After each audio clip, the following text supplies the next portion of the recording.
ஒரு பரந்த நாட்டில் செல்வமும் செழிப்பும் நிறைந்த ஒரு பெரிய அரசாட்சி இருந்தது.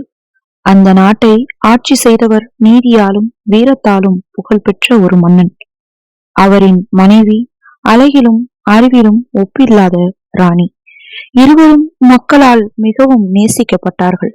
அதே சமயம் அந்த நாட்டின் எல்லைக்கு அப்பால் ஒரு மர்மமான திருடன் வாழ்ந்து வந்தான். அவன் சாதாரண திருடன் இல்லை. அவனை யாராலும் பிடிக்க முடியாத அளவுக்கு மாயாஜால வித்தைகளை தெரிந்து வைத்திருந்தான். அந்த திருடனுக்கு மாயாஜால வித்தை எப்படி வந்தது என்பதை இந்த கதையில் தெரிந்து கொள்வோம். அவன் பிறந்ததே ஒரு சாதாரண குடும்பத்தில் இல்லை. அவன் சிறு வயதில் ஒரு காட்டுக்கரையில் உள்ள பழைய குருகுலத்தில் வளர்ந்தவன். அந்த இடம் சாதாரண ஆசிரமம் மாதிரி தெரிந்தாலும் அது உண்மையில் மறைந்த மாய வித்தைகள் கற்றுக் கொடுக்கும் இடமாக இருந்தது. அந்த ஆசிரமத்தில் ஒரு வயதான குரு இருந்தார். அவர் வெளி உலகத்துக்கு தெரியாத நிழல் மாயை கற்றுக் கொடுப்பவர். மனிதர்களோடு கண் மனது இரண்டும் ஏமாற்றும் வித்தைகள் தான் அது. சிறுவயதில் அந்த பையன் ரொம்ப புத்திசாலிதான். ஆனால் கொஞ்சம் சுட்டித்தனமும் இருந்தது.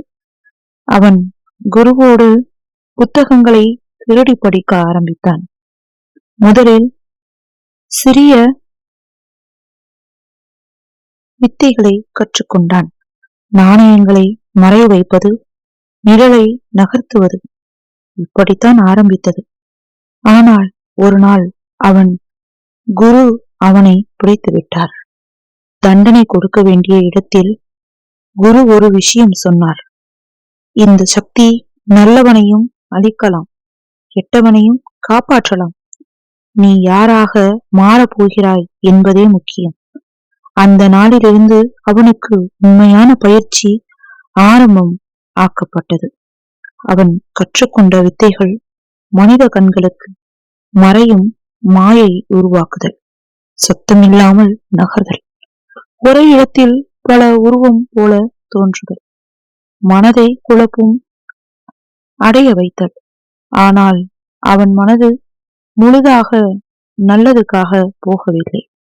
ஆசை, சோகம், பழிவாங்கும் எண்ணம் எல்லாம் சேர்ந்து அவனை ஒரு திருடனாக மாற்றியது.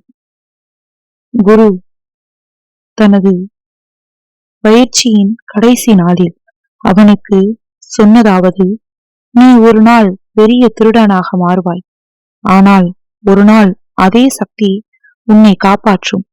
அதுதான் பின்னாளில் நடந்தேறியது. அரண்மனையில் அவன் அந்த மாயை பயன்படுத்தியதே அந்த குருவின் பயிற்சியின் பலனாகும். ஒரு நாள் அவன் மனதில் ஒரு பெரிய எண்ணம் வந்தது.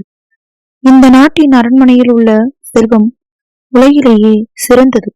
அதை நாம் ஏன் திருடக்கூடாது என்ற எண்ணம்தான். அந்த இரவு நிலா முழுமையாக ஒளிர்ந்தது. அரண்மனை முழுவதும் அமைதியாக இருந்தது.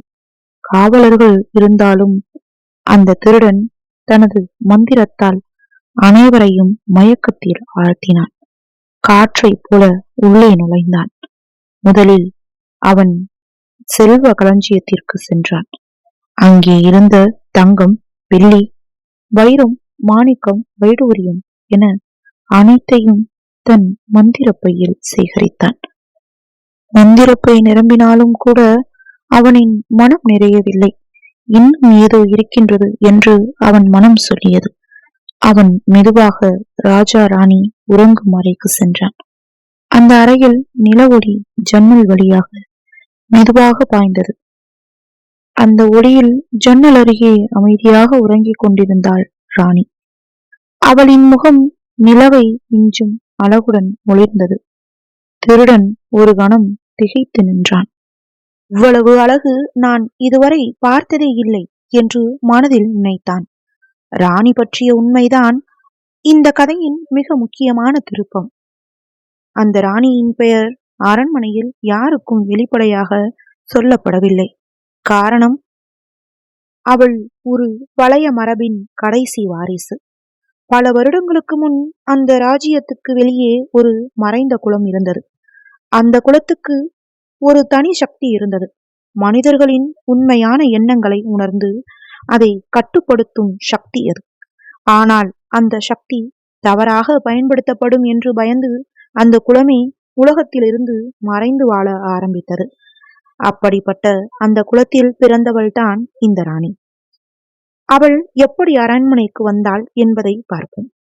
அரசருக்கு திருமணம் நடக்க வேண்டிய காலத்தில் அரசியல் காரணங்களுக்காக பல நாடுகளிலிருந்து அரசிகள் வந்தார்கள். ஆனால் யாருக்கும் அரசரின் மனதை புரிந்து கொள்ள முடியவில்லை. அந்த நேரத்தில்தான் ராணி அரண்மனைக்கு வந்தாள். அவள் சாதாரணமாக பேசக்கூட இல்லை. ஆனால் அவளுடைய கண்களை பார்த்தாலே ஒருவரின் உண்மையான மனது தெரியும் என்று சொல்வார்கள். அரசர் அவளை பார்த்த நொடியே மயங்கினார். இவள் மற்றவர்களைப் போல் இல்லை.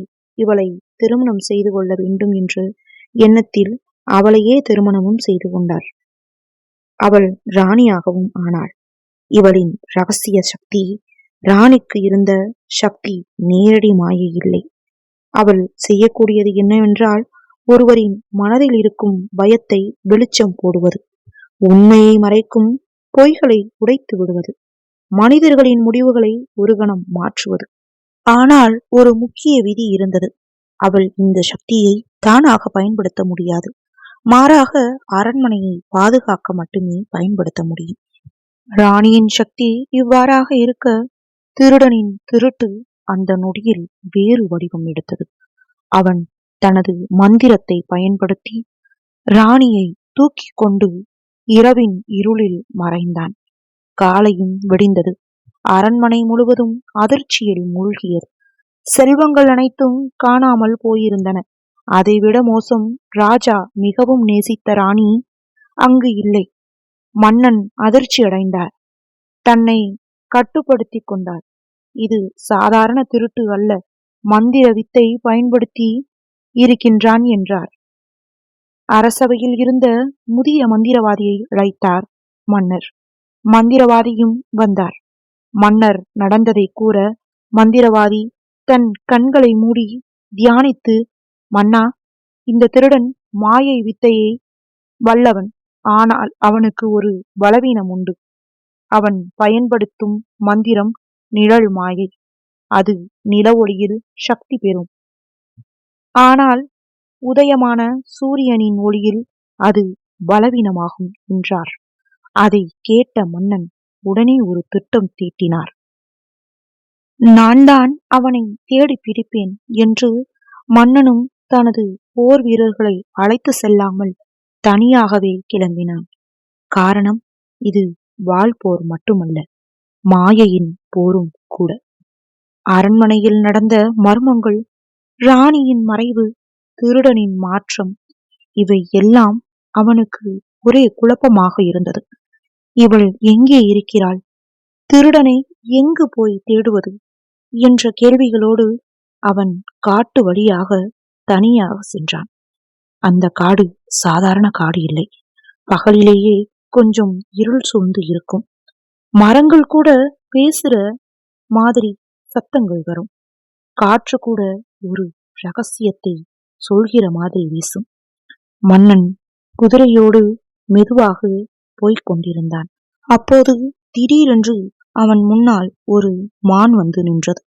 அதனுடைய கண்கள் மனிதனின் கண்களைப் போல புத்திசாலித்தனமாக இருந்தது. அது ஒரு பேசக்கூடிய மான்.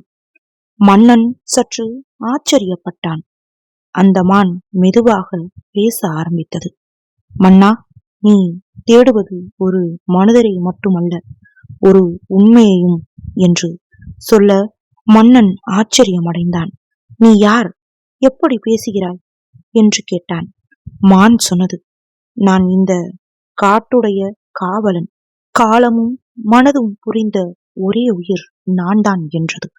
உடனே மன்னனும் மானிடம் தன் ராணியை பற்றி சொன்னான். அந்த மான் ஒரு நிமிடம் கண்களை மூடி கேட்டது. பிறகு சொன்னது, மன்னா, நீ போற வழி நேராக இல்லை. 3 வழிகள் வரும். ஒன்று திரும்பி செல்லும் வழி, இன்னொன்று மரணம் தரும் வழி, மூன்றாவது உண்மைக்கு அழைக்கும் வழி என்று. மன்னன் சற்று குழம்பி போனான். மான் அவனுக்கு ஒரு இலையை கொடுத்தது. இந்த இலை உனக்கு வழியை காட்டும். ஆனால் ஒரு நிபந்தனை. நீ பயத்தை கட்டுப்படுத்தினால் மட்டுமே இது வேலை செய்யும் என்றது. மன்னனும் மானுக்கு நன்றி சொல்லிவிட்டு தன் பயணத்தை தொடர்ந்தான். காற்றில் குரல்கள் கேட்டது. மரங்கள் நகர்வது போல இருந்தது. பழைய இறந்த வீரர்கள் நிழலாக தோன்றினார்கள். அவன் பயப்பட ஆரம்பித்தான். அப்போது அந்த இலை மெதுவாக ஒளிர ஆரம்பித்தது. அவன் நினைத்தான், இது உண்மை இல்லை, இது என் பயம்தான் என்று. அந்த நிமிடத்தில் அவன் பார்த்த காட்சிகள் மறைந்தன. மான் அவன் முன் மீண்டும் தோன்றியது. இந்த முறை அது சொன்னது, நீ சரியான பாதையில் தான் இருக்கின்றாய். ஆனால் ராணி இருக்கும் இடம் சாதாரண இடமில்லை. அது மனதுக்குள் இருக்கும் ஒரு அரண்மனை என்றது. மன்னன் அதிர்ச்சியடைந்து, மனதுக்குள்ளா என்றான்.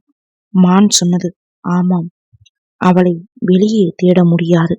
உன் உள்ளத்தின் பயத்தை கடந்து போனால் அவளை நீ காண முடியும் என்று சொல்லி மான் கடைசியாக ஒரு வரி சொன்னது.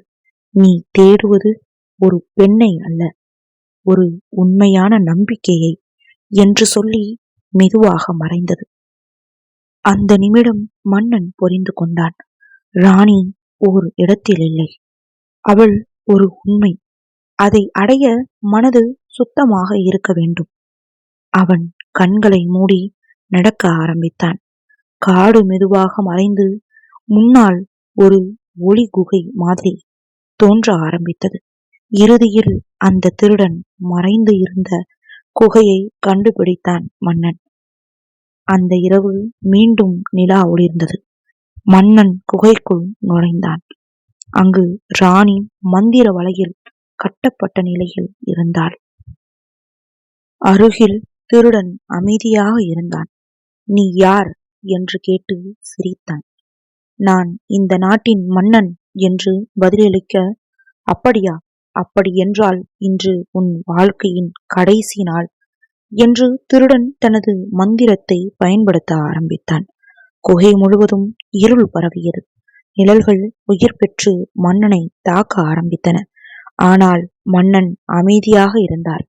அவர் எதிர்பார்த்த நேரம் இன்னும் வரவில்லை. சண்டை நீண்டது. மெல்ல கிழக்கில் ஒளி தெரிந்தது. சூரியன் உதிக்கத் தொடங்கியது. அந்த ஒளி குகைக்குள் நுழைந்ததும் திருடனின் மாயை பலவீனமடைந்தது. நிழல்கள் மறைந்தன. அந்த நொடி மன்னன் தனது வாளை எடுத்தார். ஒரே அடியில் திருடனை வீழ்த்தினார். மந்திரம் முறிந்தது. ராணி விழித்துக் கொண்டாள். மன்னா என்று கண்ணீர் மல்க அவள் அழைத்தாள். மன்னன் அவளை பாதுகாப்பாக அரண்மனைக்கு கொண்டு வந்தார். அதன் பின் அந்த நாட்டின் பாதுகாப்பு மேலும் பலப்படுத்தப்பட்டது. மக்களும் ஓர் உண்மையை புரிந்து கொண்டனர். மந்திரமும் மாயையும் சக்தி தரலாம், ஆனால் உண்மையான வீரமும் அறிவும் அதைவிட பெரியவை என்று. இதோட இந்த கதை முடியுது. இந்த கதை உங்களுக்கு பிடிச்சிருந்தா நம்ம சேனலை சப்ஸ்கிரைப் பண்ணுங்க. நன்றி.